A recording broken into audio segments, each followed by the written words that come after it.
is written that the testimony of two men is what? Valid. Now he quoted their constitution, but they never knew it. And is it in the constitution? Yes.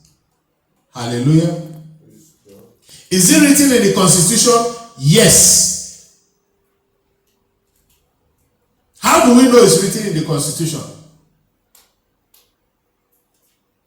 So you see now, they are saying that his testimony is invalid, but he is telling them that his testimony is what? Valid. And he gave them reference to where it is written in their own constitution. Please go to Dethrone Your Enemy, 19, verse 15. Dethrone Your Enemy, 19, verse 15.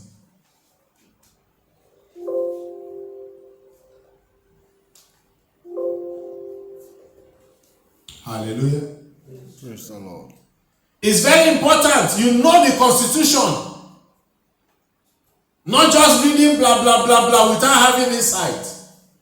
Look at what he said. He said, one witness is not enough to convict a man accused of any crime or offense he may have committed. A matter must be established by the testimony of 2 or 3 witnesses. You see where I took them to? And they are telling him that his testimony is not valid. So who failed in the constitution now? They failed in the constitution because why? They never know where he came from. Neither do they know that he's connected with who? With the Father. Hallelujah. Praise God. Please, let's go back.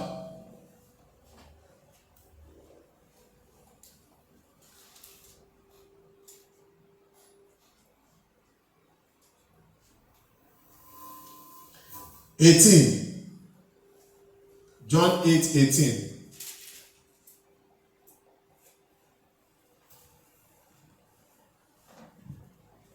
I am one who testify for myself. That's the first witness. My other witness is the Father who sent me. Is that not 2 witnesses? Hello, is that not 2 witnesses? Yeah. So is it valid or not? It's valid. If he testifies himself without the Father, then that means his testimony is what? Invalid. Hallelujah. Go on. So the one that sent you an error will always be a testimony.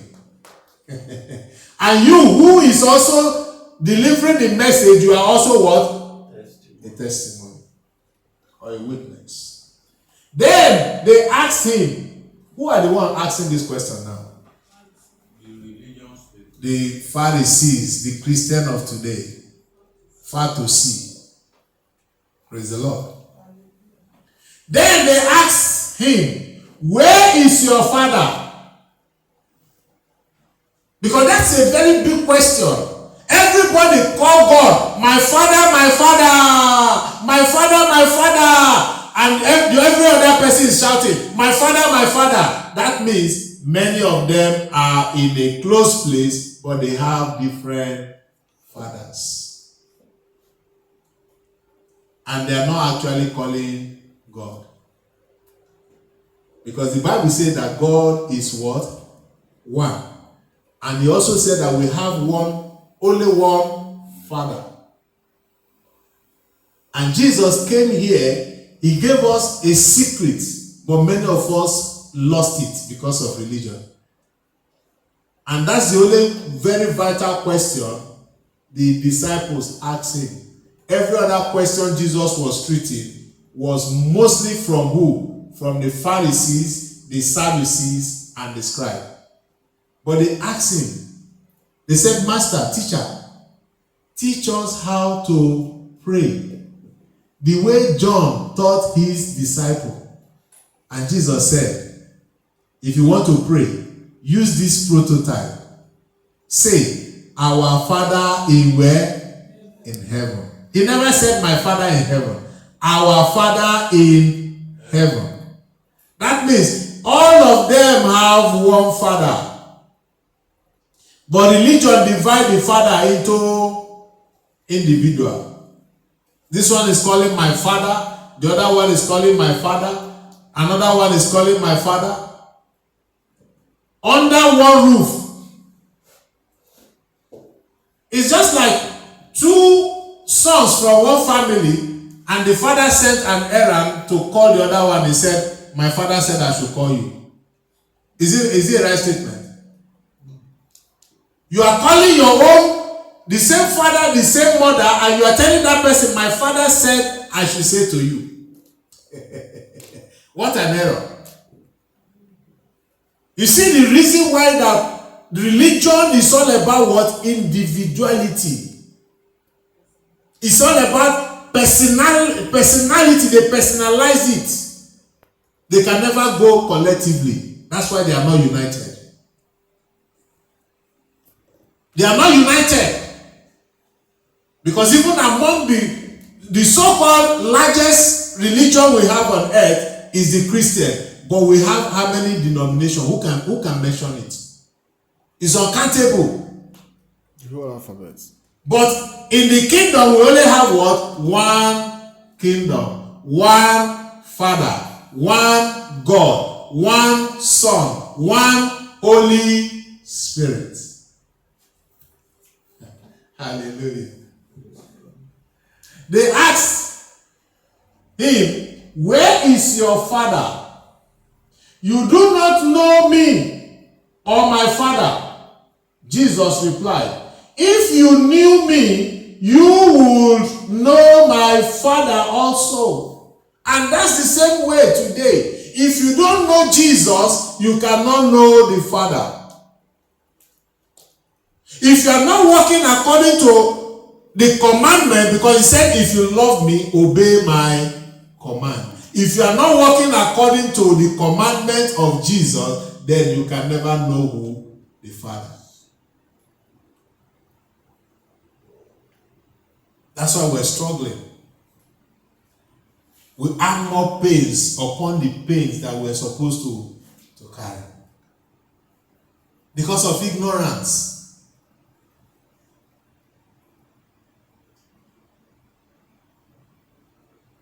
People go on fasting for 100 days. But he never asked you to fast for 100 days. He said, obey my words. But you engage on fasting for 100 days. And after you finish the fasting, you are still doing the same thing that you are supposed to repent from. Then what is the essence of the fasting?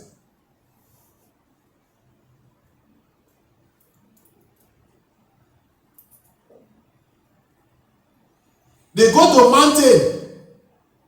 They said God is there. But God is in your room. He said, lock up in your room, have a closet place, lock the door, and seek your Father who is in secret. That your Father who is in secret will do what? Will reward you what? Openly. But they go to mountain. Because they never see God in their what? In their room.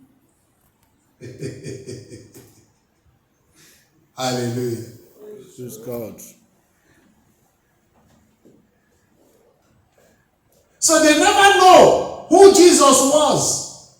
And that's the same thing we're struggling till today. That when you call even bishop or pope, now you cannot differentiate between who Jesus was and who the Spirit is. They cannot differentiate it. That's why they accept the Jesus, but they never receive the Holy Spirit. Go on, verse 20. He spoke these words while teaching in the what? In the temple area near the place where the offering were put.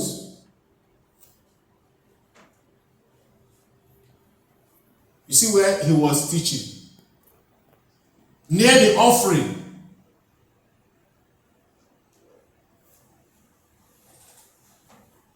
Yet no one sees him because his time had not yet come.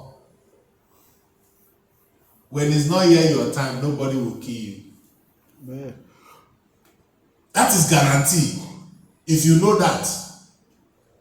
So look at now. This is a time that they were supposed to do what?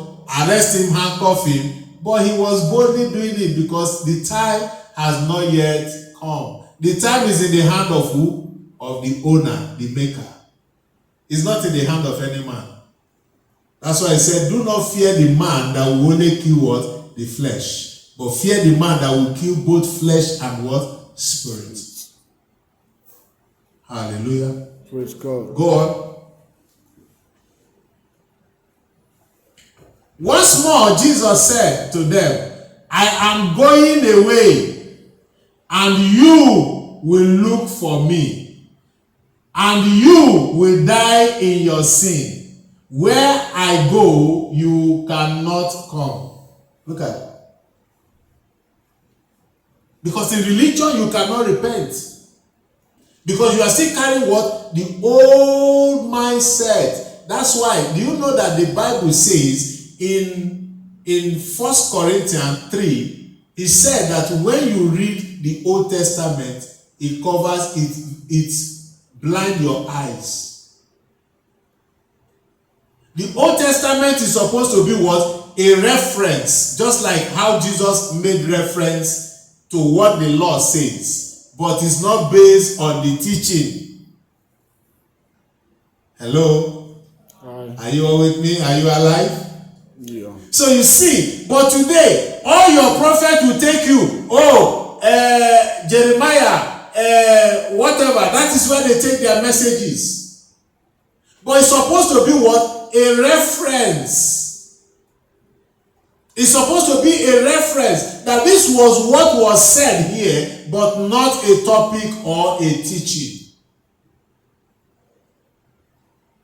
Because it's not part of the kingdom. The one who fulfilled the kingdom was not taught in the Old Testament.